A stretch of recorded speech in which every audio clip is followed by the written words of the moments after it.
Hi class, my name is Kirsten Connor and I'm going to be responding to the discussion 5 prompts. So for the first prompt, in your own words, define the following terms: counterfeit goods, knockoff goods, bootleg goods, and gray market goods. So counterfeit goods are basically fake products that copy a brand's name, logo, and design, to trick people into thinking that they're real. For example, just think of a counterfeit Gucci bag. It would take all of the monikers from the original Gucci bag, and they won't disclose that it's not a real bag. So someone who doesn't have knowledge or doesn't think of things like that would probably be scammed into buying something of that sort. So knockoff goods are items that imitate the style of a designer product but don't use the exact trademark or logo. So an example of this would be Steve Madden. Steve Madden recreates a lot of designer shoes and purses and things like that, but will have the Steve Madden logo on it, and it will be sold for a way cheaper price point.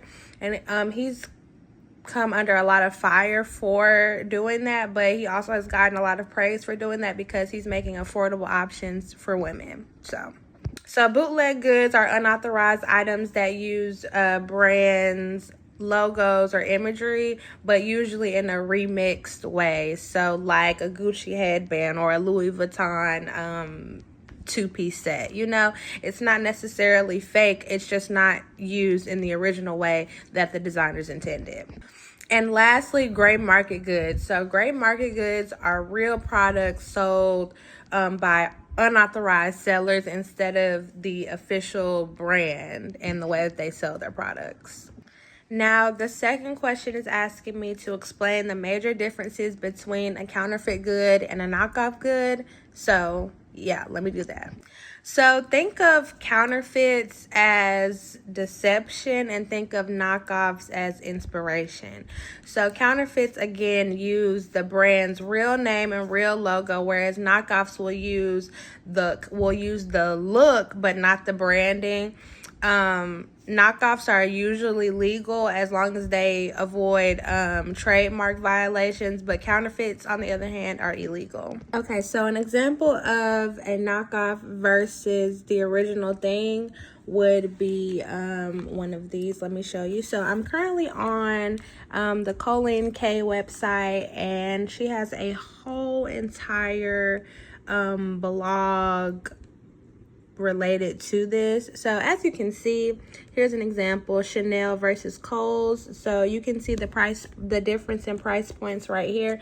And as you can see, the overall design and essence of the bag is the same, but they made sure not to use the Chanel logo.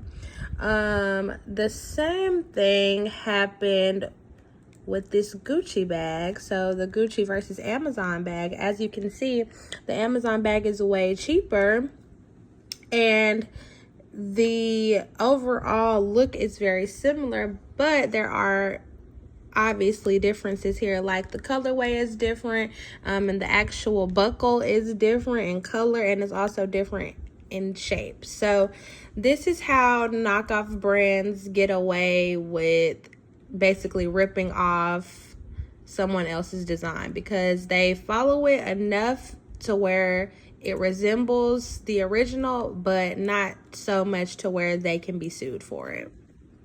I honestly don't think that dupes are all the way bad. I think that they do help out those who maybe can't afford the designer brands. The only thing that I don't like about it is the fact that you're kind of stealing from designers and creators.